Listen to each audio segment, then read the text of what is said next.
shuffle them cards. Let's see where they fall. If you find an honest dealer, you can sure enough win it all. Hello, Richard. Welcome to Savvy Broadcasting, a life unscripted. We're so blessed to have you here. I believe this is your second time joining us. I think so. Hey, it's a blast to be with you. Thanks for having me again. You betcha. Everyone, Richard Lynch, he is an amazing country music artist who has compiled a long list of country music hits, chart toppers of the world of traditional country music, and that's quite lost out there. We talked about that in our first interview together, that a lot of country music out there isn't country music. But you have a wonderful traditional country music, and you are talking today. You're going to join us and talk a little bit about your new album, what brought it about, Think I'll Carry It On, which I think has to do a little bit with traditional country music. But share what's been going on in your life and how this new album came to be. Well, you know, I was raised in a country music household. My dad was an incredible singer, entertainer, and I grew up listening to that wonderful country music from a very young age. And I knew at a young age that's something that I wanted to do. Yeah. The music today is not really that country. It's not really country at all, as far as I'm concerned. Yes. But that being said, it's created an immense amount of opportunity for me, because there's so many people out there that really clamor and long to hear that traditional country sound. We have brand new music. I write a lot of my music, and I co-write with others. And sometimes I record with, songwriters in Nashville. The point that I'm getting at is there is such a need for new traditional country music out there, because people are really hungry for it. Yeah. And, I think the fact that I was raised in it kind of gives me a little bit of a heads up as far as I can read and write and get these tunes to where they come from my heart. And I really think that's what's missing today in today's music. They've left emotion out of the music. Yeah. Actually, you wrote a really good song video about that, Cut and Paste, which kind of talks about the digital era age where people are so disconnected from themselves and from each other as relationships, which I thought was a really good video and song to really illustrate that we think we're more connected than ever, but are we really? I think you're right there. The digital age and all the world we live in today is great and wonderful, but if we leave the personal aspect out of it, I don't know that we're any better off or much further along, because it actually does us a disservice. Yeah, it really, really does. What do you see as a way for people to get back to themselves? And I think that's one of the reasons people struggle with their business. They're not coming from their heart. I think when you start with your heart and what do I have to really give as value to the world and to the marketplace, that's a good starting place. What's your take? Oh, absolutely. I couldn't agree more. People want to be recognized. They want to have a personal connection, and I'll relate it back to the music as well. We're not mega stars, but they'll spend their money, they'll buy tickets, they'll buy our merchandise, and they just want to feel like they get to know you. So if we spend a few minutes or a little time in every one of our evening shows, they have this connection with you. And it's the same way with business. People want to know that they have a connection. That's what's missing in today's world. But I think really country music entertainers and artists have always had a great connection with their audience. I've seen, when I was a kid, I would go see artists play, and people would sit there and sign autographs for as long as they wanted to, for as long as the crowd would be there. I think that's really what makes country music special, is the fact that they were willing to meet people and talk with people and have that personal connection. Yeah. And you bring a good point to the light here, which is that real personal connection. Not that I remember watching American Idol a number of years ago, and everyone would come on, I'm going to be the next American Idol. I'm amazing. I want to be a star. And it's like, why do you want that? And there's that question they ask in business a lot of time. What's your why? Why are you doing this? And if the why is, I just want to be famous, I want people to recognize me, there's that thing in our spirit and our soul, which is we want connection with others. But if you go about that connection in the wrong way, you actually get the opposite. No, 100%, 100%. Yeah. So now with, not everyone out there might be a singer or a way to connect. What would be your kind of tips on ways that people can really connect with themselves, each other, in a more personal level in this age of technology and social media? Well, that's a good question. I really think that I really think there's the need for the social media, because if I didn't have it, we wouldn't be having our conversation now, and we wouldn't be having a lot of the folks that they're looking for that sound. So I'm thankful that it's there, because it's created a lot of opportunities for me and my guys. Mm-hmm. But the aspect of it is that if we keep too much dependence on that and lose, the personal end of things. Yeah. And it can only be personal if they've come to one of our shows or if we've met somebody along the way. But I always want to keep in mind that I'm always what I am. I'm not pretentious. I don't act like I'm somebody I'm not. I always want to keep that respectful, personal, approachable. Yeah. Feel to whoever's out there, whether they're a fan or a neighbor or a friend, or I'm just meeting someone for the first time. That's kind of my life guide. I was raised by my dad and mom who had that same value. Hey, stick your hand out there and be good to people, and you'd be amazed what will come of it. You know what I mean? Yeah, people forget, and there was an interesting experiment done by this guy that came on our show a couple of years ago called the Kindness Diaries, where he went around the world and decided, I'm going to have no money on myself, but I'm going to rely on the goodness and kindness of strangers, but work for my stay. So you go from country to country, have nothing on him, no money, but actually work from town to town saying, hey, what can I do for you to earn some keep and to get some food? And he actually, I think he did it for at least a year, and now he's come out with a show. But the idea that, you think, oh, I couldn't survive if I don't have a job. But no, you can. There really is a different way to look at life, that there is kindness in strangers, and we can get connected to each other again. I love that. Yeah. It was a cool idea. Yeah. Now tell me about the writing of your new songs for this new album. What were some of the inspirations and messages behind them? Well, I write from the heart. Mm-hmm.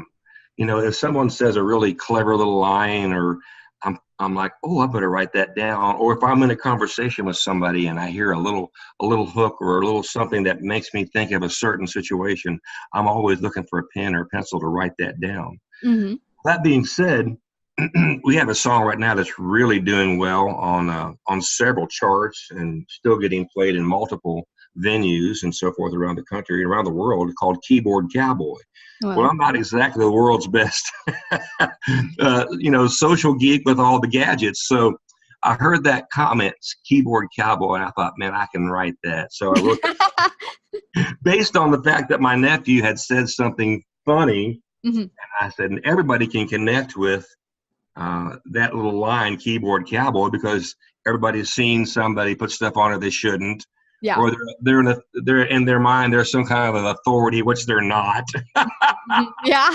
So that's an example of one of the songs that I wrote. Mm-hmm. But also, I'm looking at the album right now, mm-hmm. and I get when I see stuff there that like the old feed store. There's a song on there that kind of reflects on how I was raised. Yeah.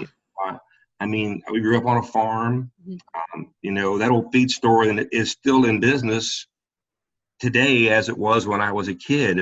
But the only difference is I know the owner now that I didn't when I was a kid, and he asked me to write something in regards to that. So I just make connections personally, and I reflect my experiences and try to put my emotion and my experiences in that particular song. Yeah. You know what's interesting, Richard? Getting back, and this keeps running through my mind, traditional values. And I've talked to a number of guests in the past, and some of them will be like, oh, I just love this age where you can choose your destiny and everything goes and it's all awesome. But then sometimes when you get to the nitty gritty and you're off camera and you're talking personally, sometimes when they talk to you, they're like, I'm really lost. I don't know what direction is the best direction to take and la, la, la. And when I go deeper with some people, you know what they really want? They want connection and they want traditionality, because that traditions aren't awful. Traditions are what bring us together as a community and allow us a way to express ourselves together as a community. So I think that traditionality has kind of gotten a bad rap over recent years. Well, that's unfortunate because, we were raised in a country that, we have so much respect for, we should have respect for how we were raised, because we're so fortunate to live here. Mm-hmm. And when we start losing that respect in that traditional area, then we may not be having that wonderful ability to live where we live now. So I hope it don't go away. Yeah, I hope so. Now, tell everyone about your Love Foundation, the Love Tattoo Foundation. You created it for veterans. What is that all about? So if anyone wants to get involved, how can they do that? Share that with them. Well, good timing. I'm doing a concert. We do a concert once a year, every first weekend in August, in the upper part of the northern part of Michigan. Mm-hmm. And the place is called the Whirlwind Lodge. And it's a place where all the veterans from World War II to today is welcome. Mm-hmm. And we raise money to make awareness for, for these folks that do so much for us. As far as I'm concerned, we can't do enough to help them. Mm-hmm. But we raise money. The Love Tattoo Foundation is a foundation exclusively for veterans, men and women. Mm-hmm. And the truth of the matter is we lose a lot of veterans to suicide every day. And I find that completely unacceptable. So I have this song called Love Tattoo. Mm-hmm. And me and Ronnie McDowell did that song as a duet together. Mm-hmm. All the proceeds raised from the sale of the song, and anything that we can do to promote awareness, we do. Mm-hmm. I'm very, very tickled to say that Ronnie did that with me. I always loved Ronnie McDowell's music. Mm-hmm. And then I found out that he did 3 tours of duty in Vietnam. So I thought, oh my goodness, this is exactly the guy that I need to have to do this duet with me. But to sum it up, the Love Tattoo Foundation is to make awareness and to raise money and to help folks Mm-hmm. And get into this facility. It's a 1,200-acre facility, Mm-hmm. has a 60-acre lake, a wonderful area to where they can get psychiatric help if they need to. Just a time and a place for these veterans to get away and kind of get their mind together and maybe, revent and refine themselves to find that need that makes them useful again. So we want to make sure that they know that they're respected, they're needed, and they're so appreciative of somebody that does stuff for them. So just our little way of giving back. So is it kind of like a retreat center? It is. Cool. It's a beautiful, beautiful facility up there. I mean, it's remote. Mm-hmm. You're not going to be looking at many people. As a matter of fact, you're not going to be seeing anybody around. But it's way back in the woods, and you'll see deer and all the wildlife and the beautiful lake and everything. So it's a place for them to get their mind together and understand that they have value. Yeah. And have people that care about them, and like I say, it's just something that I feel strongly about giving back to these folks. Did you happen to serve yourself? I did not, but my grandpa did, my dad did, my brother did. Wow. I've always had a huge respect and appreciation for them, and like I say, it's just my way of showing that there is people out here who care. You'll never meet a bunch of more folks that really appreciate it. They would never ask for anything. I go up there and I play for them, and I find these veterans, some of them are disfigured, some of them have mental issues as far as the PTSD, but they would never ask for a thing. And then I find them telling me how they want to thank me for what I do, and I was like, we got this all wrong. We're here to thank you guys. But it sure gets your emotions flowing. Yeah. When you see those folks, who are so appreciative of what we do. Mm-hmm. So tell everyone where they can donate, and also tell them your website. Well, go to richardlynchband.com, and at that point you can find the lovetattoofoundation.org. You can donate to the lovetattoofoundation.org. And if you happen to know somebody, a neighbor, a friend, a family member who has served, and maybe they're not exactly, on the right track, or they're not necessarily feeling right, and you notice something different about them, make mention to them that there's a place that exists called the Whirlwind Lodge, and they would be very much welcome. Now they make arrangements, and they take it on based on first come first serve, but it's really a phenomenal place, and like I say, it helps these men and women that's done so much for our country. That's awesome. That's so awesome, Richard. Before we head out here, tell one tip or aha lesson you've learned in your life as a country music singer or farmer or person that you'd like to pass on to the audience. never take no for an answer. Perfect business lesson. Never take no. Believe in yourself. Surround yourself with people that love you, respect you, and want to be around you to help you. Otherwise, it's easy to get distracted. So Yeah. I just want to be around people that have the same like mind and appreciation for what I want to do. And I Exactly. want to share that with people out there. Yeah. Birds of a feather flock together. You bet. You bet. Well, everyone, please go to richardlynchband.com. And thank you again, Richard, for coming to Savvy Broadcasting Life Unscripted. Hey, my pleasure. Look forward to seeing you in the near future. You betcha. If you like this episode, please share and leave your comments. To find out more about paid sponsorship opportunities or how to become a guest, email Christina at lifeunscriptedradio.com.